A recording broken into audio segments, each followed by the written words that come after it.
क्या आ गया। ओके ठीक है, अब आप खुश हैं?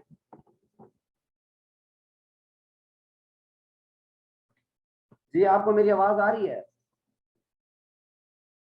सर बिल्कुल जी सर आ रही। साथ साथ बताते रहा करो ताकि मुझे पता चले कि आवाज आ रही है आपको। जी सर आ रही है। ओके शुक्र है यार, आप बोला करें बीच में, ठीक है, बता दिया करें। मुझे टेंशन होती है कि मैं अगर बोल रहा हूँ आपको आवाज नहीं आ रही तो फिर तो एनर्जी वेस्ट होने वाली बात है। एनी हाउ, करिकुलम डिजाइन की बात करें, डिजाइन का मतलब होता है ऑर्गेनाइजेशन, स्ट्रक्चर और पैटर्न। डिजाइन का मतलब होता है ऑर्गेनाइजेशन, स्ट्रक्चर और पैटर्न। ठीक है, कि हमने उसकी ऑर्गेनाइजेशन कैसे की हुई है, उसका स्ट्रक्चर क्या है, उसका पैटर्न क्या है, नमूना क्या है, देखने में कैसा है, उसको हम डिजाइन कहते हैं। अगर हम करिकुलम डिजाइन की बात करें तो रेफर्स टू द स्ट्रक्चर और ऑर्गेनाइजेशन ऑफ द करिकुलम, के करिकुलम का स्ट्रक्चर कैसा है और उसको ऑर्गेनाइज किस अंदाज में किया गया। आप मिसाल के तौर पे कोई भी बुक उठा लें, साइंस की उठा लें, मैथमेटिक्स की उठा लें, या सोशल स्टडी की उठा लें, इस्लामियात की उठा लें, तो अगर हम उसकी ऑर्गेनाइजेशन की बात करें तो हम ये देखते हैं कि इसकी आउटलाइन क्या है, चैप्टर 1 क्या है, चैप्टर 2 क्या है, चैप्टर 3 क्या है, इसके अंदर कौन कौन सी एक्टिविटीज हैं, असेसमेंट एक्टिविटीज क्या हैं, आखिर में इनके आंसर दिए हुए या नहीं दिए हुए, मीनिंग ऑफ टर्म्स हैं, डेफिनेशंस हैं, ये सारा क्या है भाई, ये सारा इसका डिजाइन है, ये स्ट्रक्चर है इसका। ठीक है, तो करिकुलम डिजाइन से मुराद करिकुलम की ऑर्गेनाइजेशन है कि आपने कंसेप्ट को कैसे ऑर्गेनाइज कर रखा है। ठीक है, और कंसेप्ट्स हैं कौन कौन से, उनके पीछे फिलॉसफी कौन सी चल रही है, ये सारा हो जाता है आपका curriculum design. And always remember that when we discuss or talk about curriculum design, there are 3 major types of curriculum design. ऊपर याद रखें, डिजाइन का मतलब होता है स्ट्रक्चर, ऑर्गेनाइजेशन, पैटर्न। ठीक है, कि कंसेप्ट्स को आपने कैसे ऑर्गेनाइज किया है, कैसे अरेंज किया हुआ है, टॉपिक्स क्या हैं, आउटलाइंस क्या हैं, और एंड पे असेसमेंट कैसे की गई है, ये सारे करिकुलम डिजाइन के हिस्से हैं। अगर हम करिकुलम डिजाइन की टाइप्स बताएं, there are 3 types of curriculum design. याद रखें, ये करिकुलम की टाइप्स नहीं है। Subject centred curriculum, teacher centred curriculum, student centred curriculum, these are not types of curriculum, these are types of curriculum design। कि curriculum को आपने कैसे डिजाइन किया है, उसके पीछे फिलॉसफी क्या है, उसका स्ट्रक्चर कैसा है, उसको ऑर्गेनाइज कैसे किया है, किसके इंटरेस्ट को फॉलो किया गया है। तो करिकुलम डिजाइन की ये तीनों टाइप्स हैं, subject centred, teacher centred, student centred, याद रखना है। ठीक है, और हम इनको जब हम करिकुलम की टाइप्स पढ़ेंगे तो उनमें करिकुलम की टाइप्स में भी ये चीजें आ जाती हैं। बेसिकली दरअसल ये करिकुलम डिजाइन की 3 टाइप्स है, सब्जेक्ट सेंटर्ड, टीचर सेंटर्ड और स्टूडेंट सेंटर्ड। अब आपको पता है सब्जेक्ट सेंटर्ड करिकुलम कौन सा होता है, टीचर सेंटर्ड करिकुलम कौन सा होता है, स्टूडेंट सेंटर्ड करिकुलम कौन सा होता है। इसकी मजीद डिटेल जब हम टाइप्स पढ़ेंगे एंड पे जाके तो इंशाल्लाह ये आपको मैं क्लियर कर दूंगा। फिलहाल आप ये सिर्फ नाम याद रखें, there are 3 types of curriculum design, subject centred, teacher centred and student centred.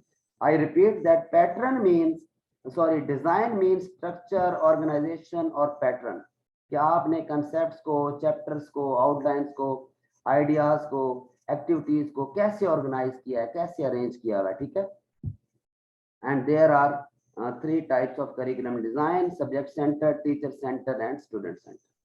Okay, if you are clear about this concept of curriculum design, then we may move towards next concept, which is about curriculum development. ये curriculum design का आपको कुछ concept clear हुआ है तो मैं आगे चलूं, बताएं प्लीज।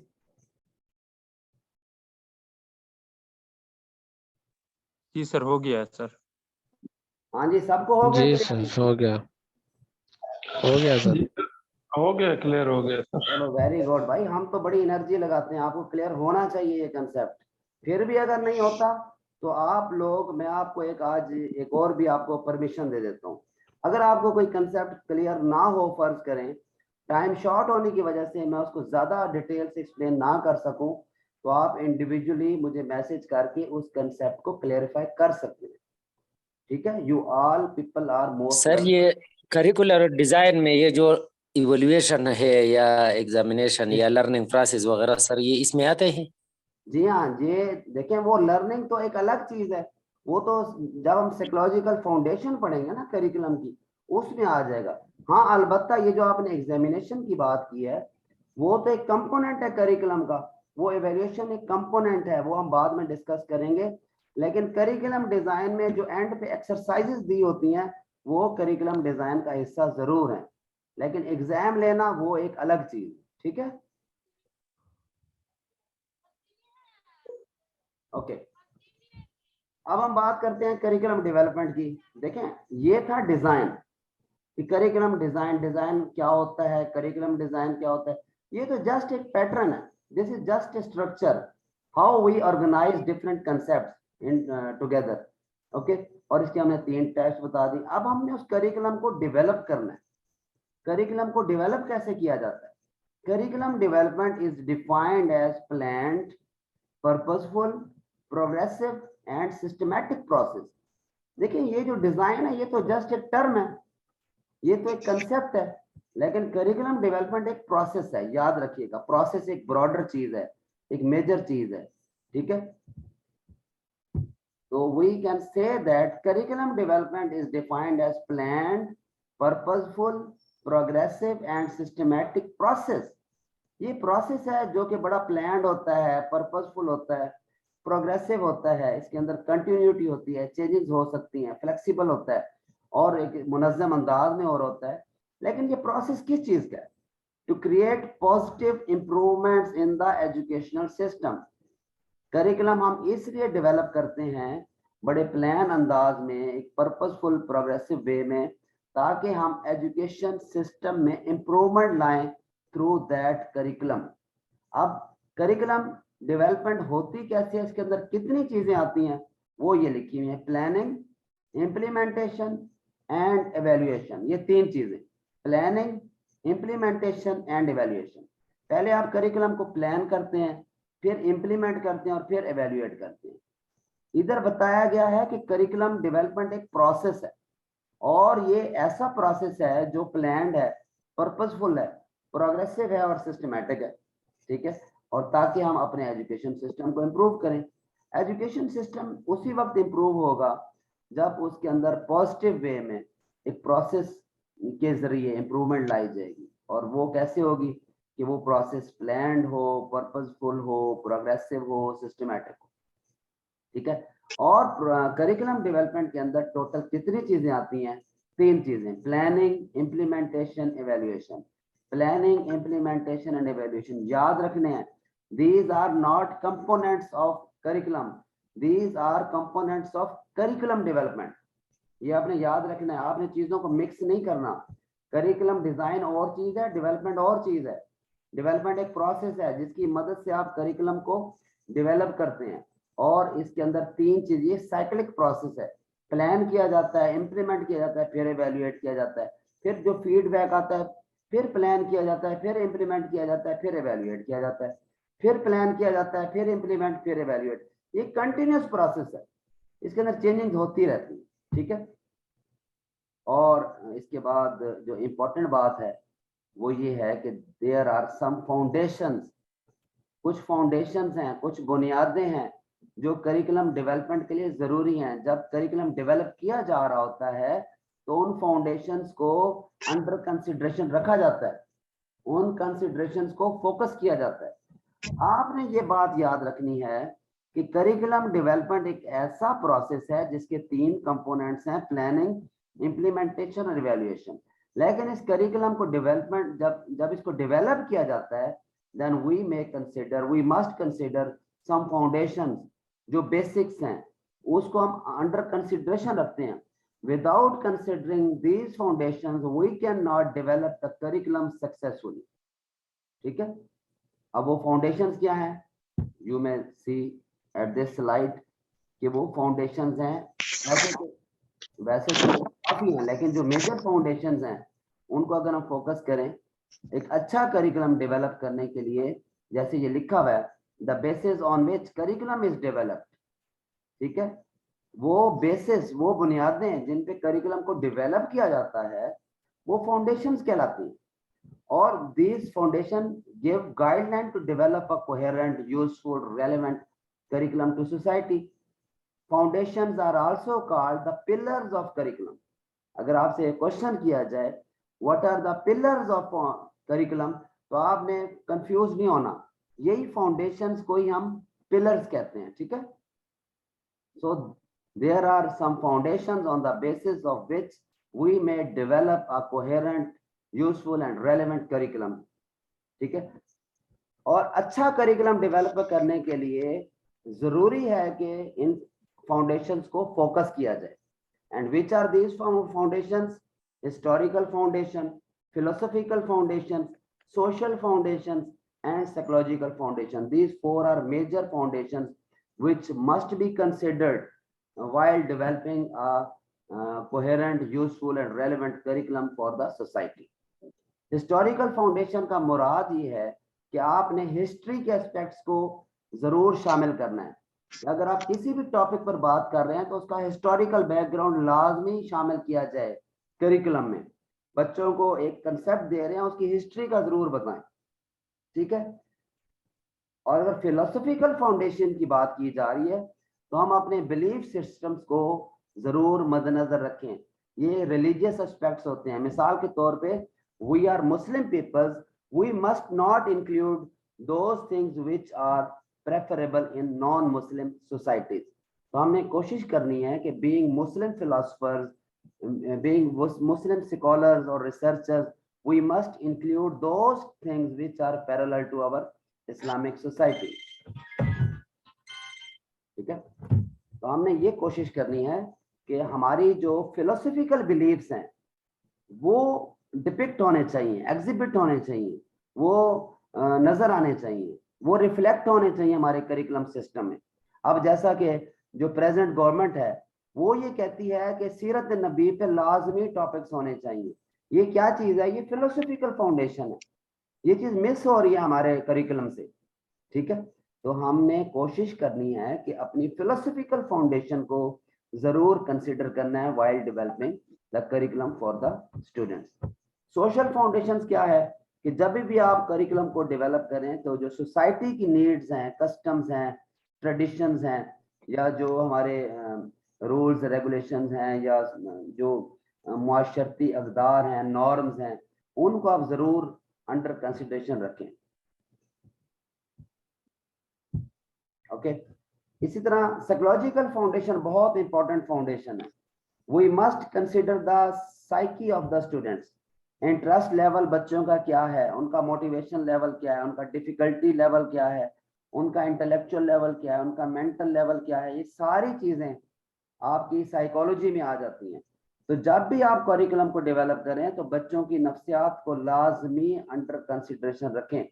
अगर आप मुश्किल टॉपिक डाल देते हैं और बच्चा फर्ज करें 3 क्लास का है और आप उसमें ऐसे टॉपिक्स डाल देते हैं जो 5 क्लास का बच्चा भी नहीं कर सकता, तो फिर तो आपने साइकोलॉजिकल फाउंडेशन को इग्नोर कर लिया। So it is very necessary to consider the psychological foundation while developing educational curriculum. So these were 4 basic foundations which must be considered by the curriculum developers while developing the curriculum. तो अगर आपसे पूछा जाए what are the foundations, what are the pillars of curriculum while developing a curriculum, तो आपने बता देना है कि there are several foundations like historical foundation, philosophical foundation, social foundation, psychological foundation, ठीक है।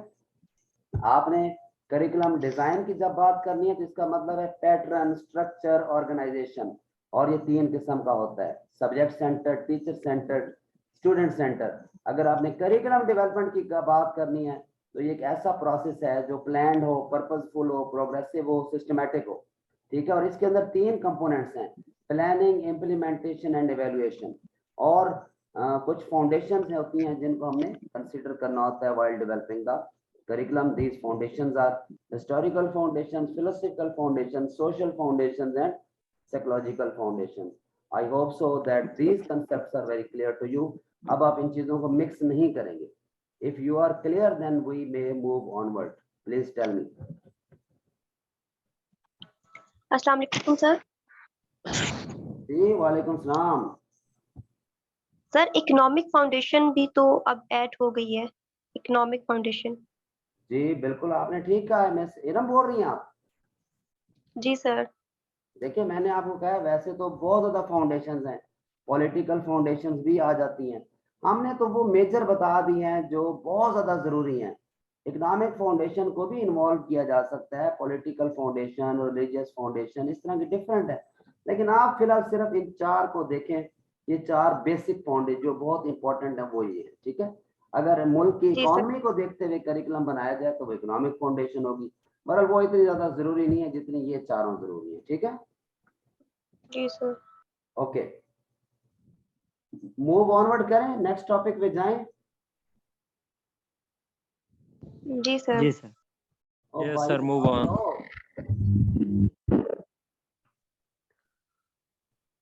Yes, sir, please move on.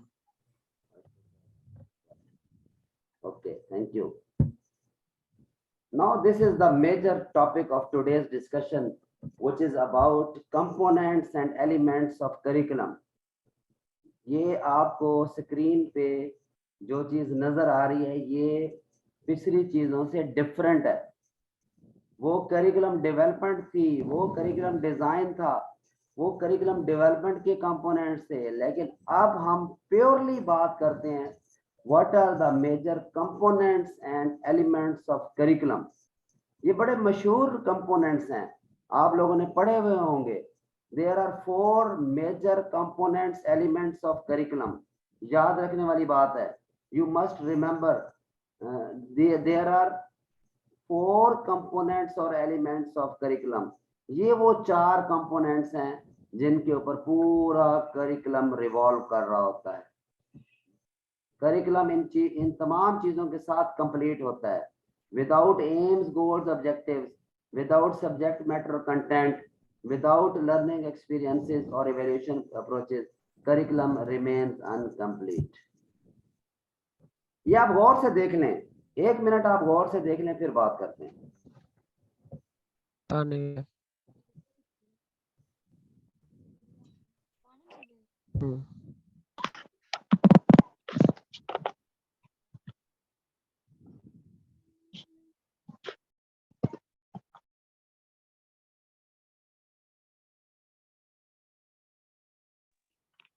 Excuse me.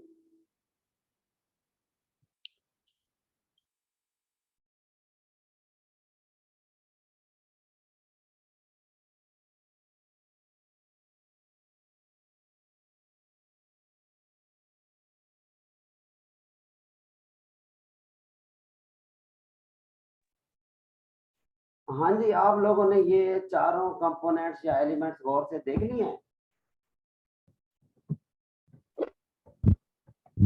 Ji sir. इनको ना आप हिफ्ज कर लें। देयर आर 4 कंपोनेंट्स और elements of curriculum. Number 1 AIIMS, goals, objective. Number 2 subject matter और content. Number 3 learning experiences, या इनको आप इंस्ट्रक्शनल मेथड्स भी कहते हैं या पेडागोजी भी कहते हैं। और चौथा कंपोनेंट है एवेल्युएशन अप्रोचेस। ये 4 कंपोनेंट आप इन्हें याद रखने हैं, AIIMS, goals, objective, subject matter, content, learning experiences, evaluation approaches. ये चारों कंपोनेंट्स जरूरी हैं एक अच्छे करिकुलम को डेवलप करने के लिए, और इन तमाम कंपोनेंट्स के गिर्द ही रिवॉल्व करता है करिकुलम। अब हम बारी बारी इन पे बात करेंगे। एम्स, गोल्स, ऑब्जेक्टिव्स क्या होते हैं, सब्जेक्ट मैटर क्या है। 1 मिनट प्लीज।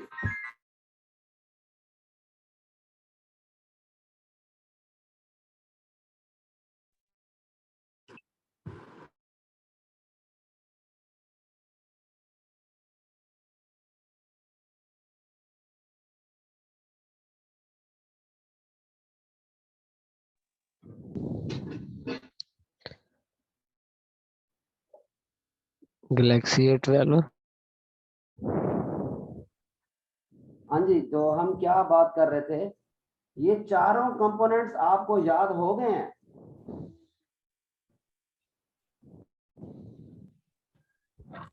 Ji sir. या कोई मुश्किल तो नहीं आ रही आप लोगों को?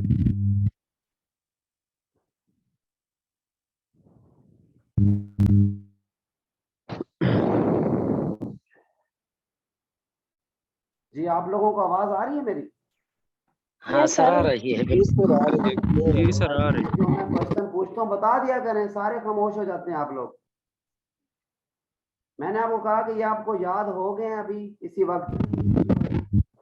सर याद हो जी सर।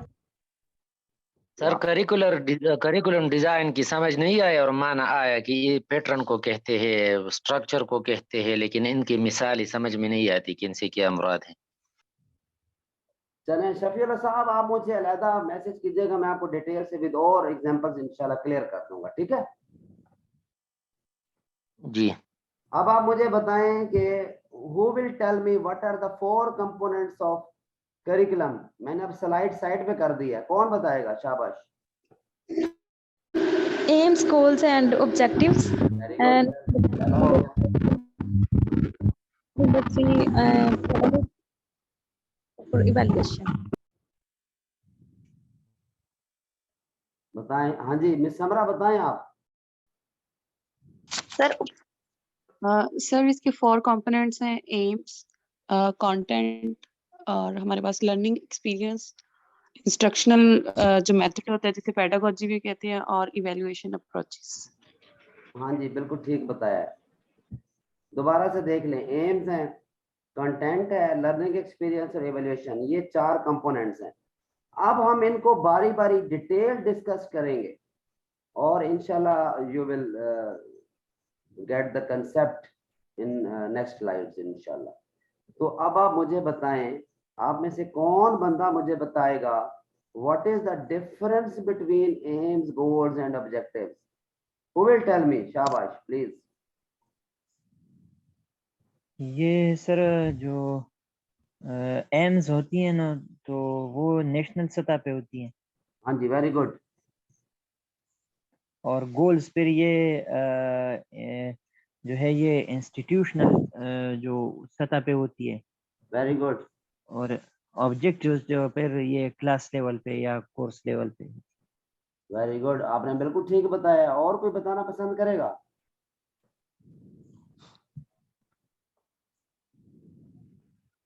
अच्छा चलें, ठीक है। I am going to show you the slide and inshallah this concept will be very clear to all of you. जी बताएं प्लीज।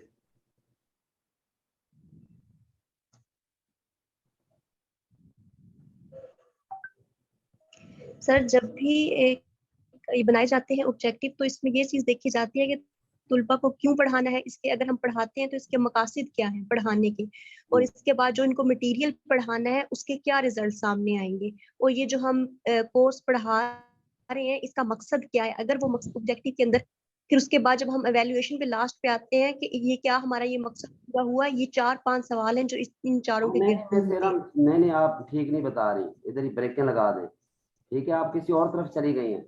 मैं आपको नेक्स्ट स्लाइड में बताता हूँ कि what is the difference between aims, goals and objectives. आपकी concentration होनी चाहिए, इंशाल्लाह ये कंसेप्ट आज क्लियर हो जाएगा। नेक्स्ट टाइम आप इंशाल्लाह कंफ्यूज नहीं रहेंगे। Okay, let me show you the next slide please. देखें, aims, goals, objectives, aims, goals, objective, इनको हमने तरतीब से पढ़ना है, मिक्स नहीं करना। फर्स्ट वन देखें, एम्स, गोल्स, ऑब्जेक्टिव। अब पहले बात क्या की जा रही? Aims are philosophical, aims are philosophical and ideal, aims are philosophical and ideal, inspirational vision of future, aims are philosophical and ideal, inspirational vision of future. तो इससे क्या मतलब हुआ कि हमारे जो एम्स होते हैं वो दरअसल हमारे फिलोसफिकल बिलीफ्स होते हैं, हमारे आइडियाज होते हैं जो आइडियल वर्ल्ड में होते हैं, और ये हमें इंस्पायर्ड करते हैं, ये हमारा इंस्पायरेशनल विजन होता है। एम्स हमारी फिलोसफी से बिलोंग करते हैं, ये फिलोसफिकल होते हैं, जबकि goals are procedural, operational and need to be accomplished in a practical way. ये फिलोसफिकल है, हो सकता है ये अचीव ना हो, हर बंदे ने अपने लिए एक आइडियल वर्ल्ड सोची होती है, ठीक है, और उसके जहन में बड़े ख्याली पुलाव होते हैं, बड़ी फिलॉसफीज होती हैं, लेकिन जरूरी नहीं है कि जो फिलॉसफी